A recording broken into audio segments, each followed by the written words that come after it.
नमस्कार, मैं हूं आपके साथ अलीम अतहर। 5 राज्यों के चुनाव से कांग्रेस को संजीवनी मिली। छत्तीसगढ़ और राजस्थान में कांग्रेस को जीत मिली, जबकि मध्य प्रदेश में कांटे की टक्कर है। हालांकि तेलंगाना और मिजोरम में पार्टी को करारी हार झेलनी पड़ी। छत्तीसगढ़ में 15 साल बाद सत्ता में कांग्रेस की वापसी हुई है, जबकि राजस्थान में 5 साल बाद सरकार बदलने का 25 साल का पुराना रिकॉर्ड कायम रहा। कांग्रेस को वोट देने के लिए पार्टी अध्यक्ष राहुल गांधी ने जनता को धन्यवाद दिया। साथ ही कहा कि जनता की उम्मीदों पर खरा उतरने की कोशिश की जाएगी। जनता से, कांग्रेस के कार्यकर्ताओं से उन सबको मैं बधाई देना चाहता हूं। जिन स्टेट्स में, तेलंगाना में, मिजोरम में हमारी हार हुई, वहाँ जो चुनाव जीते हैं उनको बधाई देना चाहता हूँ। बट ये जीत कांग्रेस पार्टी के कार्यकर्ताओं की है, किसानों की है, युवाओं की है, छोटे दुकानदारों की है। ये जो आवाज उठी है, अब कांग्रेस पार्टी के ऊपर एक भारी जिम्मेदारी है कि इस आवाज को हम अच्छी तरह सुने और इन स्टेट्स में जो विजन दिया जाना चाहिए वो हम दे पाएं। तो इस पे हम अब काम शुरू करेंगे। मध्य प्रदेश, राजस्थान, छत्तीसगढ़ में बीजेपी को हमने हराया है और जो वहां के चीफ मिनिस्टर्स हैं उन्होंने जनता के लिए काम किया। जरूर हमारी लड़ाई उनके साथ रही, विपक्ष की लड़ाई हुई, हमने उनको हराया, मगर मैं उनको भी कहना चाहता हूं कि कांग्रेस पार्टी की ओर से जो उन्होंने मध्य प्रदेश के लिए, छत्तीसगढ़ के लिए, राजस्थान के लिए काम किया, उसके लिए हम उनका धन्यवाद करते हैं। और अब बदलाव का समय है, तो अब हम उस काम को अब आगे ले जाने की कोशिश करेंगे। देखिए, हमारी अप्रोच अलग है। हम बीजेपी की एक विचारधारा है, हम उस विचारधारा के खिलाफ लड़ेंगे, उनको हम हराएंगे। हमने आज हराया है और 2019 में भी हम हराएंगे, मगर हम किसी को भारत से मुक्त नहीं करना चाहते हैं। और बीजेपी की हार का असर बिहार की सियासत पर भी होगा। क्या हो सकते हैं इसके साइड इफेक्ट, देखते हैं इस रिपोर्ट में। मोदी जी का मुकाबला करने की किसी में क्षमता वगैरह है नहीं।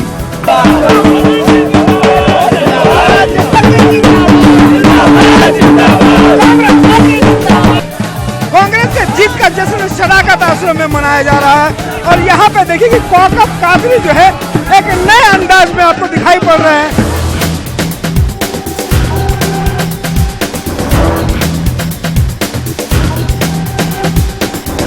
मोदी जी का मुकाबला करने की किसी में क्षमता वगैरह है नहीं। मोदी जी का मुकाबला करने की किसी में क्षमता वगैरह है नहीं। तो क्या सियासत के चाणक्य कहे जाने वाले नीतीश नरेंद्र मोदी की क्षमता के आकलन में चूक गए, या ये बयान भी चाणक्य की सियासी नीति का कोई हिस्सा था? मोदी जी का मुकाबला करने की किसी में क्षमता वगैरह है नहीं। तो क्या यही वो वजह है कि कल तक मोदी की क्षमता के आगे किसी को नहीं देखने वाले नीतीश आज बीजेपी की करारी हार पर खामोश रहे, या फिर यह खामोशी भी किसी रणनीति का हिस्सा है और बीजेपी की हार से नीतीश की सियासी रणनीति को फायदा मिलेगा या नुकसान होगा? समझने के लिए नतीजों का बिहार की सियासत पर असर की संभावनाओं को गौर कीजिए। सीट बंटवारे पर ऐलान को लेकर 5 राज्यों के नतीजों से पहले नीतीश दबाव डालने लगे, जिसका नतीजा अक्टूबर में अमित शाह को नीतीश के साथ 50-50 का करार करना पड़ा। बीजेपी की हार के बाद अब सीट शेयरिंग को लेकर नीतीश और मुखर होंगे। सरकार चलाने में नीतीश पहले की तरह बीजेपी का दखल बर्दाश्त नहीं करेंगे। ये तो बात हुई बिहार एनडीए पर असर की। महागठबंधन पर असर सुनने के लिए जरा ढोल की इस थाप को सुनिए और ढोल बजाते कांग्रेस कार्यकारी अध्यक्ष कौकब कादरी। और दूसरी तरफ हमारे राष्ट्रीय अध्यक्ष आदरणीय राहुल गांधी जी के नेतृत्व के प्रति लोगों की आस्था बढ़ी है, कांग्रेस के प्रति लोगों की आस्था बढ़ी है। ये जो रुझान है या जो परिणाम है, उससे मैं कह सकता हूं कि आने वाले समय में मैं समझता हूं कि पूरे देश में भारतीय जनता पार्टी के ताबूत में ये अंतिम किल होगा और आने वाले समय में आदरणीय राहुल गांधी जी के नेतृत्व में कांग्रेस की सरकार देश में बनेगी। राहुल गांधी के नेतृत्व में कांग्रेस को पहली बार बड़ी जीत मिली है। तो कांग्रेस अब आक्रामक तरीके से राहुल गांधी के नेतृत्व की बात कहेगी। सहयोगी पार्टियों पर राहुल गांधी को पीएम उम्मीदवार मानने का दबाव पड़ेगा। अब इन नतीजों के झारखंड पर असर को समझने के लिए जरा इन दो तस्वीरों को देखिए। झारखंड में भी कांग्रेस आक्रामक तरीके से राहुल गांधी के नेतृत्व की बात कहेगी।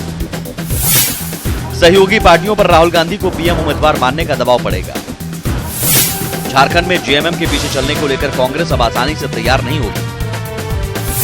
बोलेबिरा उपचुनाव में पहले ही कांग्रेस ने उम्मीदवार उतारकर इसके संकेत दे दिए। पड़ोसी आदिवासी बहुल राज्य छत्तीसगढ़ में बीजेपी की करारी हार हुई है। माना जा रहा है कि आदिवासी और दलितों ने एकमुश्त बीजेपी के खिलाफ वोट दिया।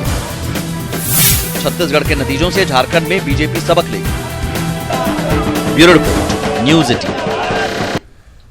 और जेडीयू नेता केसरी त्यागी ने कहा है कि नतीजों से सबक लेने की जरूरत है। साथ ही उन्होंने आने वाले समय में एनडीए के घटक दलों की बैठकें बढ़ाने पर जोर दिया है। वहीं राम मंदिर जैसे मुद्दे पर अति उत्साह से भी बचने की नसीहत दी है। चुनावी नतीजों पर बात करने के लिए हमारे साथ जेडीयू के प्रधान महासचिव केसी त्यागी मौजूद हैं। इन चुनाव के नतीजों से सबक लेनी चाहिए एनडीए को। आपको लगता है कि बीजेपी को सबक लेनी होगी? ये सबक सभी के लिए है और हम लोगों के लिए, एनडीए के लिए भी सबक है, क्योंकि हमें 4-5 महीने अभी मिलेंगे अपने आप को चुस्त दुरुस्त करने के लिए। और किसानों के सवाल आने वाली राजनीति के भी केंद्र के बिंदु बन गए, ये हमें प्रसन्नता है। जो वायदे कांग्रेस पार्टी ने किए उनको पूरे करने होंगे, वरना आते आते उनका भी इससे बुरा हाल होगा। एनडीए के घटक दलों की बैठकें ना के बराबर होती हैं, उनकी संख्या बढ़ाई जानी चाहिए। प्रकाश सिंह बादल, नीतीश कुमार और शिवसेना प्रमुख राज ठाकरे जैसे नेताओं की व्यापक हिस्सेदारी, साझेदारी बनानी चाहिए और आगे से ज्वाइंट कैंपेन के भी रास्ते तलाश करने चाहिए। और राम मंदिर के सवाल पर अति उत्साह और अधीरता भी नुकसान का कारण बन सकती। बीजेपी सांसद राजीव प्रताप रूड़ी ने कहा कि पार्टी को सबसे बड़ा नुकसान छत्तीसगढ़ में हुआ है, जिसकी हार की जिम्मेदारी डॉक्टर रमन सिंह ने ले ली है। बाकी के 2 राज्यों में सीट में अंतर है, लेकिन मतदान का प्रतिशत करीब करीब बराबर है। राजीव प्रताप रूड़ी से बात की है हमारे दिल्ली सहयोगी विनीत ने। हमारे साथ बीजेपी के वरिष्ठ नेता और सांसद राजीव प्रताप रूड़ी, उनसे हम बात करते हैं। सर, जिस तरह से चुनाव परिणाम आए हैं राज्यों के विधानसभा चुनाव के, बीजेपी के लिए अच्छे नहीं रहे। देखिए, हर कोई अपने अपने तरीके से इसको विश्लेषित करेगा। ये सचमुच है कि छत्तीसगढ़ में एक बड़ा नुकसान हुआ है और उस नुकसान की जिम्मेवारी छत्तीसगढ़ के मुख्यमंत्री रमन सिंह जी ने स्वीकार किया है कि मैं इसके लिए जिम्मेवार हूं। ये बड़ी बात है। राजनीति में वो 15 साल तक उस राज्य के मुख्यमंत्री रहे, फिर उसके बाद एक हार हुई। बाकी 2 राज्यों में अगर आप देखेंगे जहां भारतीय जनता पार्टी का बड़ा स्टेक्स था, राजस्थान और मध्य प्रदेश, सीट आगे पीछे हो सकते हैं, लेकिन मतदान का प्रतिशत लगभग बराबर है। तो उस पर यह कहना कि वहां पॉपुलैरिटी इरोड हुआ है या पॉपुलैरिटी कम हुआ है, यह उचित नहीं होगा। और उस तरह से देखा जाए तो कांग्रेस भी आज तेलंगाना में कहीं नहीं है, मिजोरम में अपनी राज्य हार गई है। तो मोटे तौर से इसे बुरा परफॉर्मेंस नहीं कहा जाएगा, खास करके जिन राज्यों में लंबे अवधि तक सरकार रही है। प्रकाश गुप्ता के साथ विनीत कुमार, न्यूज 18 दिल्ली। और चुनावी नतीजों में पार्टी के बेहतर प्रदर्शन से गदगद कांग्रेस के नेता बीजेपी पर जमकर चुटकी ले रहे हैं। निखिल कुमार ने कहा कि पीएम मोदी के दावे की पोल खुल चुकी है और अब देश की जनता ने राहुल गांधी के साथ चलना तय किया है। बात बिल्कुल साफ है कि मोदी जी की विश्वसनीयता चली गई। मोदी जी जो बोलते हैं वो करते नहीं हैं, और जो करते हैं वो एक प्रधानमंत्री के पद की गरिमा के विरोध में करते हैं। और दूसरी छवि है राहुल गांधी की। राहुल गांधी ने जो मेहनत किया है, और मेहनत सिर्फ इधर से उधर जा कर के पब्लिक मीटिंग एड्रेस करना सी नहीं, उन्होंने लोगों के साथ अपना एक रिश्ता कायम किया है। लोग बाग उनसे खुल करके बात करते हैं, और ये एक बड़ी उपलब्धि है हमारी पार्टी के लिए। और सांसद पप्पू यादव ने बीजेपी को इस परिणाम से सबक लेने की सलाह दी और नरेंद्र मोदी के साथ अमित शाह पर हमला बोला। पप्पू ने कहा कि डीएनए, नीच, गोत्र की राजनीति खत्म हुई। देश में अब ऐसे माहौल के लिए कोई जगह नहीं है। ये जो नेता इस्तेमाल करते हैं जात के, बाप के, माय के, गोत्र का, डीएनए का, नीच का, ऐसे ऐसे सवालों से मजहब के आधार पर लिंगायत, बोकलिंगायत, जिन्ना, मुगल, कर्णवाद, फैजाबाद, अहमदाबाद, ये नाम बदलने से कुछ नहीं होगा और भगवान को जात में मत बांधिए। और वहीं कॉमेडी किंग राजू श्रीवास्तव ने कहा कि इस बार ईवीएम को कांग्रेस नहीं कोसेंगे। सभी कांग्रेसी जश्न मनाने में लगे हैं और इस चुनाव परिणाम का 2019 पर कोई असर नहीं पड़ेगा। हमारे साथ एक कॉमेडी किंग राजू श्रीवास्तव, उनसे हम बात करते हैं। सर, आज 5 राज्यों के विधानसभा के चुनाव आए हैं, कैसे देखते हैं इसे? मैं भी टीवी से चिपका हुआ था। अब कोई नहीं कह रहा है ईवीएम खराब है, सब कांग्रेसी खुश हैं। ईवीएम खैर करो, अगर कुछ गड़बड़ हो जाता, अगर भाजपा जीत जाती तो तुम्हें पानी पी पी के कोसा जाता है। तो चलो ईवीएम को बड़ी शांति मिली होगी कि उसको कोई कोस नहीं रहा है। और वैसे एक नारा जो स्लोगन मोदी जी ने चलाया था, बल्कि एक योजना भी थी, वो सच्चाई भी थी उनकी। उन्होंने कहा था न खाऊंगा न खाने दूंगा। लेकिन मैंने मध्य प्रदेश और छत्तीसगढ़ वगैरह में वहां सुना था, बहुत सारे विपक्ष के लोग ये नारा लगा रहे थे, खाओ और खाने दो, जो चल रहा है चलने दो, इतनी सख्ती ना करो, लेन देन होने दो। मुझे ऐसा डर लग रहा है कहीं वही लोग तो नहीं जिता के ले आए और अब सब खाएंगे, सब खा रहे होंगे। सर, एक नारा अच्छे दिन का भी था। कांग्रेसी अब कह रहे हैं कि अब अच्छे दिन आएंगे, उनके दिन आ गए हैं। क्योंकि अभी तो पता नहीं जनता के अच्छे दिन आए नहीं आए, लेकिन कांग्रेस के अच्छे दिन आ गए हैं फिलहाल के लिए। और बाकी मुझे लगता है कि 2019 की जो बात चल रही है तो उसका इससे कोई संबंध नहीं होगा। वो मोदी जी का जो रिपोर्ट कार्ड है, मोदी जी की जो योजनाएं हैं, उनकी जो मेहनत है, उनकी जो सच्चाई है, उस पर लोग बीजेपी को वोट देंगे। कांग्रेस की जीत पर पार्टी कार्यकर्ताओं ने पटना सिटी में जश्न मनाया। शहीद चौक पर ढोल नगाड़े बजाकर जमकर ठुमके लगाए, साथ ही एक दूसरे को मिठाई खिलाकर जीत की बधाई दी।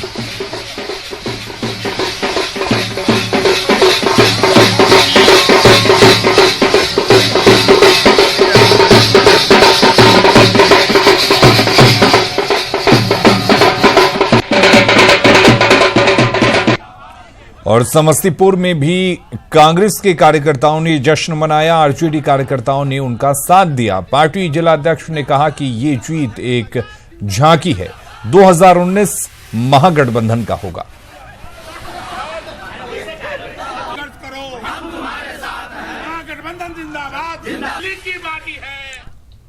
और एनडीए से अलग हुए आरएलएसपी ने भी कांग्रेस की जीत का जश्न मनाया और आतिशबाजी की।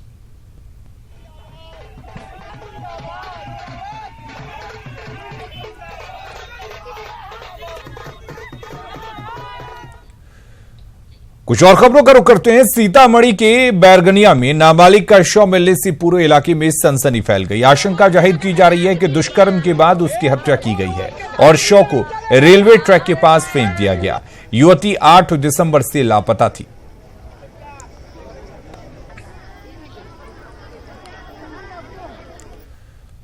भागलपुर में चोरों ने 2 एटीएम को निशाना बनाया और 20,60,000 रुपए लूट लिए। मिर्जान हाट में चोरों ने भारतीय स्टेट बैंक के एटीएम को काटकर 20,60,000 रुपए उड़ा लिए। इसके अलावा हबीबपुर चौक के पास बैंक ऑफ इंडिया के एटीएम को निशाना बनाया गया, लेकिन अपराधी कुछ ले जाने में नाकाम रहे। हाट में स्टेट बैंक के एटीएम को गैस कटर से काट के 20,60,000 की चोरी की गई है और संभवतः उसी गैंग ने यहाँ अटेम्प्ट किया, लेकिन यहाँ काट नहीं पाया। हबीबपुर चौक पर बैंक ऑफ इंडिया का है तो यहाँ से कोई कैश नहीं गया है, तो चोरी करने के प्रयास का मुकदमा करेंगे हम लोग। मोडस है कहें कि यहाँ का प्रयास किया है काटने का, और लगता है कि हबीबपुर चौक है, सफलता नहीं मिली है, तो यहाँ से कोई केस नहीं गया। दरभंगा में अपराधियों ने पुलिसकर्मी पर चाकू से हमला बोल दिया। घटना बेता थाना क्षेत्र की है, जहां थाने के मुंशी अरुण कुमार एक आरोपी को गिरफ्तार करने के लिए पहुंचे थे। इसी दौरान उन पर चाकू से हमला किया गया। प्रभारी को सूचना मिला कि मोटरसाइकिल चोर जो है मोटरसाइकिल चोरी के साथ यहाँ पर जो है हलाल पट्टी के पास खड़ा है चोरी करके। तो वहाँ पर ही उपलब्ध जो है एक मुंशी और जो है कि एक सिपाही और 2 सिपाही मिलके उसे पकड़ने गया, पकड़ भी लिया, बट उसके पास चाकू था जो गिर गया उसको टेम्पो बैठाने क्रम में। तो उसको जो है कि धर पकड़ में चाकू निकाल कर उस पर चला दिया। मुजफ्फरपुर का चर्चित बालिका गृह बुधवार को तोड़ा जाएगा। दूसरे दिन भी बालिका गृह के सामानों की जब्ती, सूची बनाने और निकालने का काम ही चलता रहा। सुप्रीम कोर्ट की सख्ती के बाद अवैध रूप से बने बालिका गृह को तोड़ने की प्रक्रिया से पहले सामानों को बालिका गृह से निकाला जा रहा है। सामान की अभी सूची बन रही है, जो जब्ती की जा रही है, सूची बन रही है और सामान भी कुछ ज़्यादा ही है, तो सबको लोड करके MRDA हम लोग लेके जा रहे हैं और जब्त होने के बाद ही आगे की कार्रवाई की जाएगी। सेकंड फ्लोर खाली करा रहे हैं। खाली हो जाने के बाद फिर नगर निगम के लोग हैं, टीम है उनकी, फिर तोड़ने की प्रक्रिया वो लोग करेंगे। पहले तो सामान निकाला जाए बाहर और एक सुरक्षित जगह पर रखा जा रहा है। बेटिया में LMT माइक्रो फाइनेंस कंपनी के कार्यालय से तिजोरी सहित लूटी गई 17,94,000 रुपए पुलिस ने बरामद कर लिया है। साथ ही लुटेरों की गिरफ्तारी के लिए छापेमारी की जा रही है।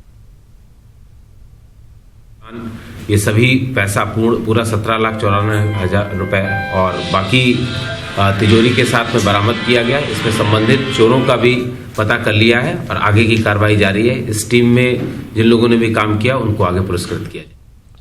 बढ़ते आगे, ललित नारायण मिथिला यूनिवर्सिटी में छात्र संघ चुनाव के लिए प्रथम चरण में मतदान किया गया। विश्वविद्यालय के 41 अंगीभूत कॉलेजों सहित 4 संकायों में छात्रों ने अपने मताधिकार का प्रयोग किया। काउंटिंग 12 दिसंबर को सुबह 10 बजे से शुरू होगी। क्योंकि कॉलेज में पहले से मतलब ज़्यादा सब चीज़ डेवलप करना चाहते हैं कि पहले से ज़्यादा सब चीज़ अच्छा रहे, बढ़िया से बढ़िया कॉलेज में मतलब सब चीज़ हो रहा है, सब कॉलेज से अच्छा हो रहा है। इसलिए हम लोग सोच रहे हैं कि इससे और ऊपर हो, सब चीज़ बढ़िया हो कॉलेज में।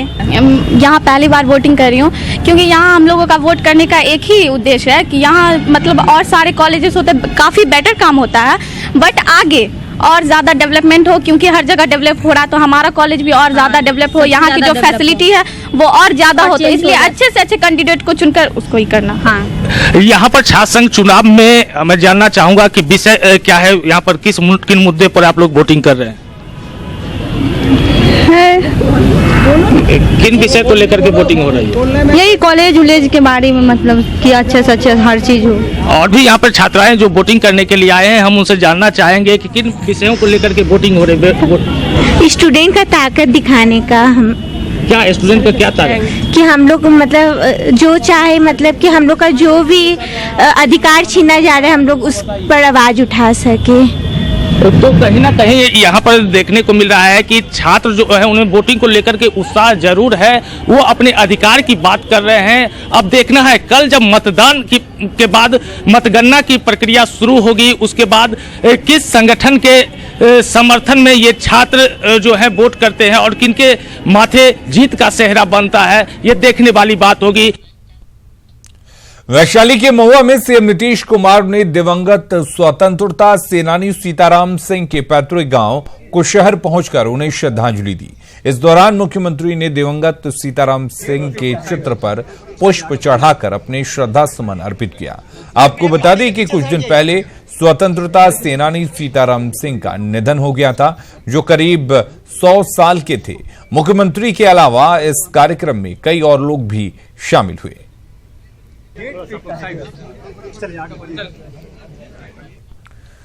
और फिलहाल के लिए इस बुलेटिन में इतना ही, लेकिन खबरों का सिलसिला लगातार जारी रहेगा।